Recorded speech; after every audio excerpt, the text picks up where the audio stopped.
Hello students. Second BSc chemistry ஸ்டூடெண்ட்டுக்கான unit 2, அதாவது உங்களுடைய கெமிஸ்ட்ரி ஆஃப் கார்பனில் காம்பவுண்ட்ஸ், அதை நம்ம இன்னைக்கு டிஸ்கஸ் பண்ண போகிறோம். அதாவது nucleophilic addition of some reactions, என்னென்ன ரியாக்ஷன்ஸ் வந்து நம்ம நியூக்ளியோஃபிலிக் அடிஷன் ரியாக்ஷன்ஸில் படிக்க போகிறோம் அப்படிங்கிறத உங்களை லிஸ்ட்டு முதல்ல சொல்கிறேன்.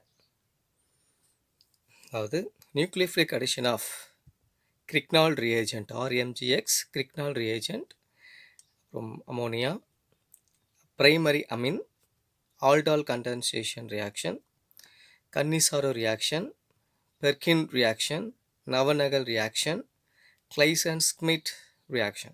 ஸோ இந்த ரியாக்ஷன்ஸ் எல்லாமே இந்த கெமிஸ்ட்ரி ஆஃப் கார்பனல் காம்பவுண்ட்ஸில் முக்கியமாக இந்த நியூக்ளியோஃபிலிக் அடிஷன் ரியாக்ஷன்ஸில் நம்ம படிக்க போகிறோம்.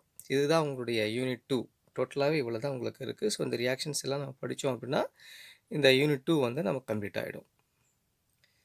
ஸோ ஃபஸ்ட் நம்ம வந்து நியூக்ளியோஃபிலிக் அடிஷன் ரியாக்ஷன், அதாவது கருக்கவர் சேர்க்கை வினை, இதை நாம் முதல்ல பார்க்க போகிறோம்.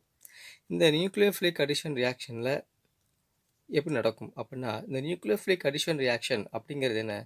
இது ஒரு கெமிக்கல் அடிஷன் ரியாக்ஷன் தான். ஓகேங்களா? ஒரு வேதி வினை தான். ஒரு வேதி வினையில் ஒரு சேர்க்கை வினை தான். இது வந்து which a nucleophile form a sigma bond with an electron deficient species அப்படின்னு சொல்லுவாங்க. அதாவது எலக்ட்ரான் குறைபாடு இருக்கக்கூடிய ஒரு பகுதியில் இந்த சிக்மா பிணைப்பில் வந்துட்டு இந்த நியூக்ளியோஃபைல் கருக்கவர் தாக்குதல் நடக்கக்கூடிய ஒரு பொருள் வந்து சேரும். which is a nucleophile form a sigma bond with an electron deficient species. electron deficient, electron குறை இருக்கக்கூடிய பகுதியில் இந்த சிக்மா பிணைப்பை இருக்கு இல்லைங்களா, அந்த சிக்மா பிணைப்பில் தான் இந்த இந்த நியூக்ளியோஃபைல் வந்து அங்கே போய் அட்டாச் ஆகும். கருக்கவர் தாக்கக்கூடிய அந்த பொருள் போய் அங்கே போய் உருவாகும். இதை எப்படி சொல்லனா, this conversion of carbonyl group, நம்ம கார்பனைல் தொகுதியில் இருக்கக்கூடிய அடிஷன் ரியாக்ஷன் படிக்கிறோம், நியூக்ளியோஃபிலிக் அடிஷன் ரியாக்ஷன் படிக்கிறோம். அப்போது இந்த கார்பனைல் குரூப்பில் இருக்கக்கூடிய இந்த ரியாக்ஷன் நடந்துச்சு அப்படின்னா கன்வர்ஷன் என்னென்னலாம் மாறும் அப்படின்னா வேறுபட்ட ஃபங்க்ஷனல் குரூப்பு நமக்கு கிடைக்கும். This conversion of carbonyl group into a varieties of function groups. சரிங்களா?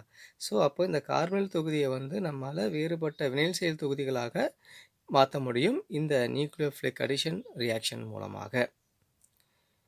இந்த நியூக்ளியோஃபிலிக் அடிஷன் ரியாக்ஷன் அப்படின்னு சொன்னால் இதில் வந்துட்டு ஒரு 3 ஸ்டெப்ஸ் இருக்குது. 3 steps involving in this carbonyl compound is broken. So இந்த கார்பனைல் காம்பவுண்ட் broken ஆனிச்சு அப்படின்னு சொன்னால் நமக்கு இந்த நியூக்ளியோஃபிலிக் அடிஷன் ரியாக்ஷன் வந்து இதில் கம்ப்ளீட் ஆகும். ஸோ நமக்கு வேறுபட்ட வினைல் செயல் தொகுதிகள் கிடைக்கும். அது 3 ஸ்டெப்ஸ் நடக்கும். என்னென்ன ஸ்டெப்ஸ் அப்படின்னா, ஃபஸ்ட்டு ஸ்டெப் என்னென்னா, இந்த electrophile carbonyl carbon forms a sigma bond with nucleophile. இப்போது இந்த கார்பனைல் கார்பனில் வந்துட்டு இந்த கார்பனில் எலக்ட்ரான் இருக்கக்கூடிய ஒரு பகுதி, அந்த எலக்ட்ரோஃபிலிக் கார்பனைல் கார்பனை சிக்மா பிணைப்பு வந்து உடைச்சி அங்கே நியூக்ளியோஃபைல் வந்து அட்டாக் ஆகும். இதுதான் ஃபஸ்ட் ஸ்டெப்ஸ். சரிங்களா? The electrophilic carbonyl carbon forms a sigma bond with nucleophile. So இந்த நியூக்ளியோஃபைல் வந்து எலக்ட்ரோஃபிலிக் கார்பனைல் கார்பனில் போய் சிக்மா பிணைப்பில் உருவாகும். இதுதான் ஃபஸ்ட்டு ஸ்டெப்ஸ். செகண்ட் ஸ்டெப்பில் பார்த்தீங்கன்னா, இந்த கார்பன் இருக்கக்கூடிய அந்த ஆக்சிஜன், இந்த கார்பனும் ஆக்சிஜன் இருக்கக்கூடிய அந்த பிணைப்பில் ஒன்று வந்து பை பிணைப்பு இருக்கும், இன்னொன்று வந்து சிக்மா பிணைப்பு இருக்கும். இந்த பை பிணைப்பு என்ன ஆகும் அப்படின்னு கேட்டிங்கன்னா பிரேக் ஆகும். So that broken of the pi bond to form the intermediate product, ஒரு இடைநிலை சேர்மம் வந்து இங்கே உருவாகும். அதாவது அல்காக்சைடு அப்படிங்கக்கூடிய ஒரு இடைநிலை சேர்மம் இங்கே உருவாகும். இது ஒரு என்ன நடக்குது அப்படின்னா, இந்த இடத்துல இந்த கார்பனைல் காம்பவுண்டில் வந்துட்டு இந்த கார்பனுக்கும் ஆக்சிஜனுக்கும் இடையே இருக்கக்கூடிய அந்த பை பிணைப்பு பிரேக் ஆகும். சரி இந்த பிரேக் ஆகி உருவானுச்சு ஓகே. பட் இதில் இருக்கக்கூடிய எலக்ட்ரான் எங்கே போகும் அப்படின்னா அந்த ஆக்சிஜனில் போய் சேர்ந்துடும். அப்போது ஆக்சிஜனுக்கு அடிஷ்னலாக ஒரு சார்ஜ் நமக்கு இங்கே உருவாகும். That is minus. ஓகேங்களா? இந்த தேர்ட் ஸ்டெப் பார்த்தீங்கன்னா இந்த தட் இஸ் சப்சீக்வன்ஸ் புரோட்டனேஷன் அப்படின்னு சொல்லுவாங்க. தட் இஸ் புரோட்டனேஷனுடைய ஸ்டெப்ஸ் இது. இந்த சப்சீக்வன்ஸ் புரோட்டனேஷன் நடக்கக்கூடியது எங்கே அப்படின்னா இந்த அல்காக்சைடில். ஸோ இந்த அல்காக்சைடு வந்து புரோட்டானேற்றம் அல்காக்சைடில் நடந்து அது என்ன கொடுக்கும் அப்படின்னா the yield ஆல்கஹால் டெரிவேட்டிவ்ஸ், அதாவது ஆல்கஹால் சேர்மங்களை வந்து அது உருவாக்கும். Very simple. அல்காக்சைடு புரோட்டானேற்றம் அடைந்து ஆல்கஹால் வழி சேர்மங்களை நமக்கு கொடுக்கும். இது வந்து தேர்ட் ஸ்டெப். அப்போது ஒவ்வொரு ஸ்டெப்ஸ்லையும் they can improve their reaction. இப்போ ஃபஸ்ட் ஸ்டெப்பில் என்ன ஆகும்? நியூக்ளியோஃபைல் போய் உட்காரும். செகண்ட் ஸ்டெப்பில் வந்துட்டு அல்காக்சைடு உருவாகுது ஒரு இடைநிலை சேர்மமாக. அப்போது ஆக்சிஜனுக்கு ஒரு எதிர்மின் சுமை அதிகமாகுது. இது செகண்ட் ஸ்டெப் வரைக்கும். தேர்ட் ஸ்டெப்பில் அந்த அல்காக்சைடு கிடைச்சது இல்லைங்களே, அந்த அல்காக்சைடு வந்து புரோட்டனேற்றம் அடைந்து அது ஆல்கஹால் வழி சேர்மங்களாக மாறும். இப்போது கார்பனைல் காம்பவுண்ட்லேருந்து ஒரு ஆல்கஹால் வினைச்செயல் தொகுதி நமக்கு கிடைச்சிருக்கு. இது வந்து ஒரு சிம்பிள் நியூக்ளியோஃபிலிக் அடிஷன் ரியாக்ஷன், கருக்கவர் சேர்க்கை வினை அப்படின்னு பொதுவாக நான் பார்த்துருக்கோம். ஸோ இப்போ நம்ம சிலபஸ் ஒன் பை ஒன்னாக நம்ம பார்க்கலாம். ரியாக்ஷன் கவனிங்க. இப்போது கார்பனைல் காம்பவுண்ட்,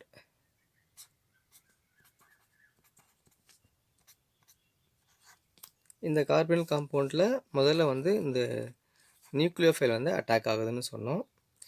ஸோ இது அட்டாக் ஆகும்போது ஆட்டோமேட்டிக்காக இங்கேருந்து ஒரு பிணைப்பு உடஞ்சி எலக்ட்ரான் வந்து ட்ரான்ஸ்ஃபர் ஆகும். அப்போ என்ன ஆகும்? இப்போ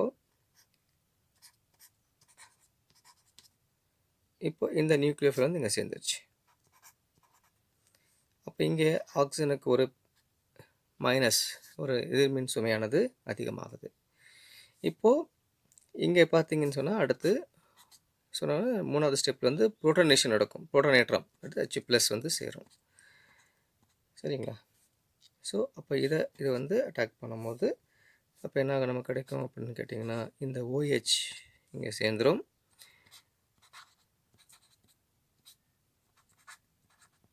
இந்த மாதிரி நமக்கு காமிக்கும். ஸோ இது வந்து என்னது? ஆல்கஹால் தொகுதி. இது வந்து என்னது? ஒரு கார்பனைல் தொகுதி. ஒரு கார்பனைல் தொகுதியிலேருந்து ஒரு ஆல்கஹால் தொகுதியாக மாற்றம் அடையக்கூடிய ஒரு வினை. இப்போ ஃபஸ்ட்டு பார்த்தீங்கன்னா இந்த கிரிக்னால்டு ரியாக்ஷன்ஸ், கிரிக்னால்டு வந்து RMGX அப்படின்னு சொல்லுவீங்களே, அந்த கிரிக்னால்டு ரியேஜென்ட். இது வந்து இந்த நியூக்ளியோஃபிலிக் அடிஷன் ரியாக்ஷன் நடக்க போகுது. இப்போ என்ன நடக்கும்னா அதில் இந்த polar nature of Grignard reagents. So இதில் போலார் நேச்சர் அப்படின்னா RMGX. ஸோ இது வந்து ப்ளஸ்ஸு, இது மைனஸ். அப்போது ரெண்டு வகையான சார்ஜஸ், இரண்டு மின்சுமைகள் இருக்கக்கூடியது நம்ம வந்து போலார் மின்சுமை, அதாவது முனைவுற்ற அப்படின்னு நம்ம சொல்லுவோம். ஸோ முனைவுற்ற இந்த தொகுதிகள் they can attribute the partial negative charge in the carbon atom. பகுதி அளவு மட்டும் இருக்கக்கூடிய இந்த நெகட்டிவ் எதிர்மின் சுமையானது என்னாகும் அப்படின்னா இந்த கார்பன் ஆட்டத்திலேருந்து நம்ம எழுதுவோம். சரி, attribute that partial negative charge into the carbon atom அப்படின்னு சொல்லுவாங்க. அதாவது கார்பன் ஆட்டத்துக்கு இப்போ நமக்கு இந்த பகுதியில் இருக்கக்கூடிய அந்த மைனஸ் வந்து என்ன ஆகும்னா போயிடும். ஸோ அதை பிரேக் ஆகும். அதாவது கார்பனைல் காம்பவுண்ட் இந்த கார்பனுக்கும் ஆக்சிஜனுக்கும், சரிங்களா, இந்த கார்பனுக்கும் ஆக்சிஜனுக்கு கூடிய அந்த தொகுதியில் தான் அதிகமாக நமக்கு என்ன ஆகும்னா அந்த பிரேக் நடக்கும். பிரேக் நடக்கும்போது இந்த RMGX அப்படிங்கக்கூடிய இந்த தொகுதிகளானது எங்கெங்கெல்லாம் போய் அட்டாச் ஆகும் அந்த தொகுதியில் அப்படின்னு பார்க்கலாம். சரிங்களா? இப்போது கார்பனைல் தொகுதியில் இந்த கிரிக்னால் ரியேஜென்ட் மூலமாக நடக்கக்கூடிய நியூக்ளியோஃபிலிக் அடிஷன் என்ன?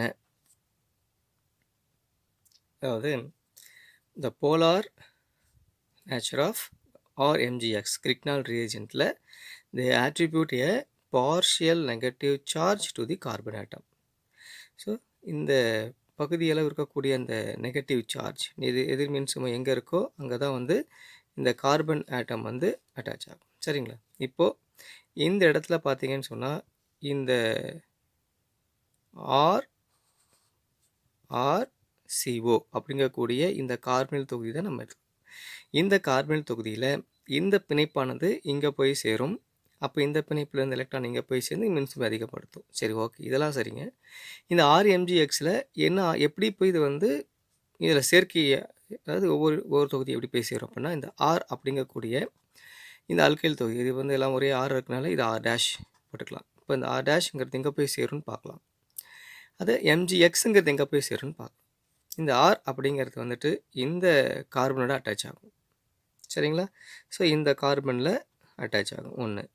2, இந்த MGX அப்படிங்கிறது எங்கே போகும்னா இந்த ஆக்சிஜனோட லிங்க் பண்ணிக்கும்.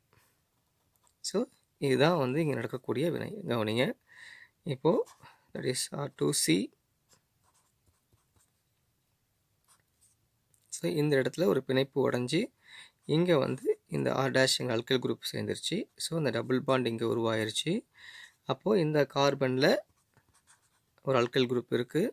ப்ளஸ் இதில் இந்த ஆக்சிஜனுக்கு ஒரு சுமை வந்திருக்கும். அந்த சுமையை பிரேக் பண்ணிட்டு தான் இந்த MgX வந்து இங்கே சேர்ந்துருக்கு. இவ்வளோதான். So this very simple Grignard reagent reaction of that nucleophilic addition in the carbonyl compound. ஒரு கார்பனில் காம்பவுண்டில், ஒரு கார்பனில் தொகுதியில் இந்த வினைல் செயல் தொகுதி, அதாவது Grignard reagent மூலமாக இந்த நியூக்ளியோஃபிலிக் அடிஷன் ரியாக்ஷன் நடந்துச்சுன்னு சொன்னால் உங்களுக்கு இந்த மாதிரி ஒரு வினைல் செயல் தொகுதியானது உருவாகும். சரிங்களா? சரி, இன்னும் கம்ப்ளீட் ஆகலை இந்த ரியாக்ஷன். ஸோ இதெல்லாம் பிரேக் ஆகி நமக்கு இந்த வினைல் செயல் தொகுதி வந்து கடைசியாக என்ன கிடைக்குன்னு பார்ப்போம். சரிங்களா? இப்போ வந்து இந்த ஃபஸ்ட்டு ஸ்டெப்பில் வந்துட்டு நம்ம கம்ப்ளீட் ஆகிருந்தது இந்த ஃபஸ்ட்டு ஸ்டெப்பில். செகண்ட் ஸ்டெப் வரைக்குமே இதில் மேக்ஸிமம் கம்ப்ளீட் ஆகிரும். தட் இஸ் நமக்கு வந்து அல்காக்சைடு வந்து நமக்கு கிடச்சிருச்சு. இந்த ஆக்சிஜன் ஃபார்ம் ஆனிச்சுன்னா முடிஞ்சுது. ஸோ இந்த அல்காக்சைடை வந்து நம்ம என்ன பண்ண போகிறோம் அப்படின்றது புரோட்டனேஷன் செய்ய போகிறோம். தட் இஸ் புரோட்டனேஷன் H+, இது ஆர்டர். அப்போ இந்த இடத்துல என்ன நடக்கும்னு கேட்டிங்கன்னா, இந்த R2C இருக்கு இல்லைங்களா, இப்போ இங்கே அந்த அல்கைல் தொகுதி என்ன ட்ரான்ஸ்ஃபர் ஆகும். சரிங்களா? R'. இப்போ இங்கே CH அப்படியே இருக்குது, டபுள் பாண்ட் அப்படியே இருக்குது, இந்த கார்பன் அதில் ஒரு அல்கைல் தொகுதி. அப்போ இங்கே என்ன ஆகிடும், இங்கே இந்த ஹைட்ரஜன் போய் அங்கே அட்டாச் ஆகிடும். அப்போ இது வந்து புரோக்கன் ஆகிட்டு வெளியே போய்டும். ஸோ அப்போ இங்கே என்ன ஆயிடும், நமக்கு OH இங்கே ஃபார்ம் ஆகும். அவ்வளோதான், வெரி சிம்பிள். நமக்கு இந்த ஆல்கஹால் அப்படிங்கக்கூடிய ஒரு ஃபங்க்ஷனல் குரூப் நமக்கு இங்கே உருவாயிருச்சு. சரிங்களா? ஸோ இதுலேருந்து வெரி சிம்பிளாக நம்ம வந்து ஒரு டீஜென்ரேஷன், இதை வந்து நம்ம திரும்ப வந்து ஆல்கஹால்லேருந்து திரும்ப வந்து நம்ம கார்பன் தொகுதியை கொண்டு போக முடியுமானா கண்டிப்பாக கொண்டு போக முடியும். தட் இஸ் R2C, இந்த R' இங்கே இருக்குது. அண்ட் தென் CHயில் இப்போ என்ன ஆகிடும்னா இந்த ஹைட்ரஜன் ஆனது இங்கே புரோக்கன் ஆகிடு, இந்த ஹைட்ரஜன் இங்கே வந்துடும். அப்போ இங்கே என்ன ஆகிடும்னா இந்த ஹைட்ரஜன் இங்கே வந்து சேர்ந்துடும். ஒரு இன்டர்னல் சேஞ்ச் தான், இதுக்குள்ளேயே நடக்கக்கூடிய மாற்றங்கள். அப்போ இது என்ன ஆகும்னா இந்த கார்பன் அங்கே இருக்கும். ஸோ இந்த ஆர் அப்படி இருக்கும். இது இங்கே வரும்பொழுது ஒரு பிணைப்பு வந்து இங்கே கொடுத்துட்டு தான் வரும். அப்போ இங்கே டபுள் பாண்ட் இந்த O இருக்கும். சரிங்களா? ஸோ இது ஆல்கஹால்லேருந்து கார்பனல் காம்பவுண்டாக திரும்ப வந்து மாறக்கூடிய ஒரு இது. பட் இது நமக்கு வந்து என்னென்னா, நமக்கு இதுதான் ஃபைனல் ப்ராடக்ட். சரிங்களா? So very simple. திரும்ப இது வந்து இந்த ஃபார்மில் வந்து இதே மாதிரி கிடைக்காது, இதனுடைய வேறு வெர்ஷன் தான் நமக்கு கிடைக்கும். சரிங்களா? அதாவது இங்கே CH இருக்கு இல்லைங்களா, இங்கே CH2 ஒரு ஹைட்ரஜன் எக்ஸ்ட்ரா இருக்கக்கூடிய ஒரு காம்பவுண்ட் கிடைக்கும். இது கார்பனல் காம்பவுண்ட் கிடைக்கும். இப்போ இந்த Grignard ரியேஜென்ட்டை யூஸ் பண்ணி இந்த நியூக்ளியோஃபிலிக் அடிஷன் ரியாக்ஷன் நடந்துச்சுன்னா நமக்கு ஆல்கஹால் கிடைக்கும்னு தெரியுது. இந்த ஆல்கஹாலில் நமக்கு கிளாசிஃபிகேஷன் ஆஃப் ஆல்கஹால், அதாவது வகைப்பாடுகள், பிரைமரி, செகண்டரி, டெர்ஷரி அப்படின்னு 3 ஆல்கஹால் நமக்கு தெரியும். இந்த பிரைமரி, செகண்டரி, டெர்ஷரிங்கிற 3 ஆல்கஹாலும் இந்த வினையில் வந்து எப்படி உருவாகும் அப்படின்னா, இந்த பிரைமரி ஆல்கஹால் வந்துட்டு ஃபார்மால்டிஹைடு இருந்துச்சுன்னா,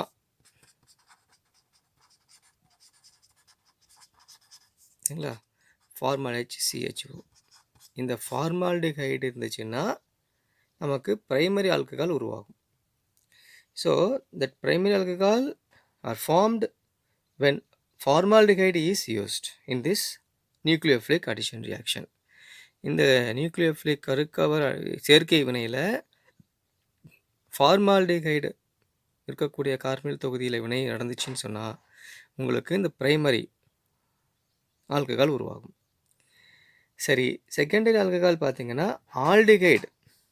ஸோ மற்ற ஆல்டிகைடோட வினைபுரிந்தால் இந்த கிரிக்னால் ரியாக்ஷன் வினைபுரியும் பொழுது நமக்கு செகண்டரி ஆல்கஹால் கிடைக்கும். ஸோ இது வந்து ஆல்டிகைடு. ஸோ ஆல்டிகைடோட வினைபுரியும் பொழுது நமக்கு கிடைக்கும். தேர்ட், அதாவது இந்த டெர்ஷரி ஆல்கஹால் உருவாகும் இல்லையா, அது எப்படின்னா இது வந்து இந்த nucleophilic addition reaction between the ketone இருக்கணும். தட் இஸ் ஒரு கீட்டோன் குரூப். ஒரு கீட்டோன் குரூப்பில் வந்துட்டு இந்த எல்லாமே RMGX வினை புரிஞ்சிச்சின்னு சொன்னால் நமக்கு டெர்ஷரி ஆல்கஹால் கிடைக்கும். So very simple. இந்த ஜென்ரலாக வந்துட்டு இந்த கார்பனல் காம்பவுண்டோட இந்த நியூக்ளியோஃபிலிக் வந்து அட்டாக் ஆகும். அட்டாக் ஆகணும்னு நமக்கு வந்து அல்காக்சைடு கிடைக்கும். இந்த அல்காக்சைடு கிடைச்ச உடனே அதை நம்ம வந்து புரோட்டனேஷன் செய்கிறோம். ஸோ புரோட்டனேற்றம் செய்கிறோம். அது செய்யும் பொழுது நமக்கு கரஸ்பாண்டிங் ஆல்கஹால் நமக்கு எந்த எந்த வினைபடு பொருளானது இந்த RMGXோட சேர்ந்து வினைபுரியுதுங்கிறத பொறுத்து நமக்கு அந்த வகையான ஆல்கஹால் நமக்கு கிடைக்கும். ஸோ இது வெரி சிம்பிள். அடுத்து nucleophilic addition reaction of ammonia. அதாவது இப்போ நம்ம RC+O இப்போ CHO இது ஒரு ஆல்டிகைட் குரூப். தட் இஸ் இப்போ இந்த ஆல்டிகைடில் நம்ம அந்த அமோனியாவை சேர்த்து வினைப்பு எப்படி இப்போ அங்கே நம்ம வந்து கிரிக்னால் ரியேஜென்ட் யூஸ் பண்ணமோ இங்கே அமோனியா யூஸ் பண்ண போகிறோம். அப்போ அமோனியா யூஸ் பண்ணும் பொழுது நமக்கு என்ன கிடைக்கும் அப்படிங்கிறது தான் நம்மளுடைய ரியாக்ஷன்ஸ். அப்போ இங்கே என்ன கிடைக்கும் அப்படின்னா நமக்கு ஒரு பிரைமரி அமீன் கிடைக்கும். ஓகேங்களா? So very simple. RCH ஆட்டோமேட்டிக்காக ஒரு பாண்ட் உடஞ்சிரும். ஸோ இந்த OH தென் NH2 சரிங்களா? இதிலேருந்து என்ன ஆகும்னா NH2. ஸோ இந்த ஹைட்ரஜன் வந்து இந்த இதோட போய் சேர்ந்துடும், அட்டாச் ஆகிடும். சரிங்களா? ஸோ அப்போது COH ஆகிடும். ஸோ இங்கே ஆல்ரெடி வந்து ஒரு ஹைட்ரஜன் இருக்குது. ஸோ மீறி இருக்கக்கூடிய ரிமைனிங் இந்த NH2 வந்துட்டு இந்த கார்பன் அட்டாச் ஆகும். So very simple reaction. So that is ammonia with addition with carbonyl compound they form primary amine. இது ஒரு 2 ஸ்டெப்ஸில் நமக்கு இந்த வினையானது நடக்கும். ஸோ ஸ்டெப் 1 என்ன அப்படின்னு பார்த்தீங்கன்னா, ஸ்டெப் 1ல் பார்த்தீங்கன்னா இந்த நைட்ரஜன் இருக்கக்கூடிய NH2ல் இருக்கக்கூடிய நைட்ரஜன் இதுதான் இப்போ NH2, அதாவது நைட்ரஜன் தான் இப்போ நியூக்ளியோஃபைல் கருக்கவர் தாக்கக்கூடிய ஒரு பொருள். எதை போய் தாக்கும் அப்படின்னா இந்த கார்பன் ஆட்டத்தை போய் தாக்கும். அப்போது தாக்கும் பொழுது நமக்கு என்ன கிடைச்சிது, இந்த ஒரு கார்பனோட ஒரு நைட்ரஜன் பிணைப்பு உருவானுச்சு இல்லைங்களா, அதான் ஒரு புதிதாக new form the new carbon and nitrogen bond. So இதுதான் வந்து ஸ்டெப் 1ல். That is N in this NH3 functional group of the nucleophile and attack the nucleophilic carbon, sorry the electrophilic carbon of the alkyl halides இல்லைனா இந்த functional group of that carbonyl compound இருக்கலாம். நம்ம alkyl ஹாலைடுக்கு எடுத்துக்கலாம். Alkyl ஹாலைடாகவும் நம்ம வந்து இந்த vinyl செயல் தொகுதியாக எடுத்துக்கலாம். அதாவது டிஸ்பிளேசிங் நடக்கும். டிஸ்பிளேசிங் நடக்கும் பொழுது என்ன ஆகும்னா இந்த இடத்துல இந்த ஒரு பிணைப்பானது அந்த பக்கம் போகும்பொழுது இந்த கார்பன் ஆனது என்னாகும், புரோக்கன் ஆகிட்டு அந்த கார்பனோட இந்த நைட்ரஜனுங்கிற பிணைப்பு நமக்கு இங்கே உருவாகும். செகண்ட் ஸ்டெப் நடக்கும் அப்படின்னா இது வந்து ஒரு ஆசிட் பேஸ் ரியாக்ஷன் அப்படின்னு சொல்லுவாங்க. இதில் இந்த பேஸ் இந்த அமோனியா இருக்குது இல்லைங்களா, அமோனியாங்கிறது ஒரு பேஸ், ஒரு காரம். இந்த பேஸ் வந்து எக்ஸஸாக நம்ம ஆட் பண்ண போகிறோம். அப்போ இது ஒரு அல்கைலேஷன் நடக்கும். அதாவது எக்ஸஸாக ஆட் பண்ணும்பொழுது நமக்கு என்ன ஆகுதுன்னா இங்கே வந்து டீப்ரோட்டினேஷன் நடக்கும். சரிங்களா? அப்போது இந்த பாசிட்டிவாக இருக்கக்கூடிய நைட்ரஜன் அமோனியா என்ன ஆகும் அப்படின்னா இந்த சென்டர் போயிட்டு இந்த அல்கைலேஷனாக அல்கைலேஷனாகவே அது is a product, it is primary Ameen நமக்கு அங்கே உருவாகிடும். அப்போ அல்கைலேஷன் அப்படின்னாலே எக்ஸஸாக அமோனியா ஆட் பண்ணி நாம் இதை டீப்ரோட்டினேஷன் பண்ணுறோம். பண்ணும் பொழுது நமக்கு பிரைமரி அமீன் கிடைக்கும். ஸோ ரியாக்ஷன் எழுதுகிறேன், உங்களுக்கு நல்லா புரியும். கவனிங்க, இது ஒரு வெரி சிம்பிள் அல்கைல் ஹேலைடு. ஒரு அல்கைல் ஹேலைடு, அதாவது ஒரு எத்தில் புரோமைடு எடுத்திருக்கேன். இது அல்கைல் ஹேலைடு. இந்த எத்தில் புரோமைடில் நான் அமோனியா சேர்க்கும்போது என்ன ஆகும்னா, இந்த அமோனியாவில் இந்த அமோனியா வந்து இந்த கார்பன் அட்டாக் பண்ணும். அட்டாக் பண்ணும்போது புதிதாக நைட்ரஜன் கார்பன் பிணைப்பு உருவாயிடும். ஸோ இந்த பிஆர் வெளியே போயிடும். அப்போ நமக்கு அமோனியா வந்து இங்கே அட்டாச் ஆகிடுச்சு. ஏன்னா பண்ண செகண்ட் ஸ்டெப்பில் excess of ammonia, that is alkylation நடக்க போகுது. அப்போ எக்ஸஸ் ஆஃப் அமோனியா வந்து நாங்கள் பண்ணுறேன், தட் இஸ் டீப்ரோட்டனேஷன் பண்ணுறேன். பண்ணும்போது என்ன ஆகும் அப்படின்னா, இங்கேருந்து நமக்கு ஒரு பிரைமரி அமீன் உருவாகிட்டு இங்கே இருக்கக்கூடிய அந்த அமோனியா நான் பண்ணி அது வந்து அமோனியமாக வெளியே போய்டும். NH4 அது வெளியே போயிடும். ஸோ வெரி சிம்பிளான ஒரு ரியாக்ஷன் தான் இது. ரியாக்ஷன் நீங்கள் வந்து பார்த்தாலே உங்களுக்கு புரியும். ஸோ ஃபஸ்ட்டு புரோமின் வெளியே போகுது, அமோனியா உள்ளே வருது. ஸோ எக்ஸஸ் ஆஃப் அமோனியாவையே போட்டு நம்ம அமோனியமாக வெளியே எடுத்துகிட்டு ஸோ நமக்கு பிரைமரி அமீனாக இதை மாற்றிடும், NH2வாக மாற்றிடுறோம். So it's very simple reaction. இப்போ நீங்கள் என்ன பண்ணுறீங்கன்னா, இந்த பிரைமரி அமீன் இருக்குது இல்லைங்களா, இந்த பிரைமரி அமீன் இருக்கக்கூடிய ஒரு ரியாக்ஷனை நீங்கள் வந்து ஒரு ஹோம்ஒர்க்காக நீங்கள் பண்ணுறீங்க, சரிங்களா? ஸோ இதை வந்து நீங்கள் என்ன பண்ணுங்கள், இதே போல் ரெஃபர் பண்ணி இந்த பிரைமரி அமீன் இந்த நியூக்ளியோஃபிலிக் அடிஷன் ரியாக்ஷனில் எப்படி நடக்கும் அப்படிங்கிறத நீங்கள் பார்க்குறீங்க. கார்பனல் காம்பவுண்டோடையோ அல்லது அதர் காம்பவுண்டோட இந்த nucleophilic addition reaction with primary Ameen, அதை வந்து நீங்கள் ரியாக்ஷனை எழுதி பாருங்கள்.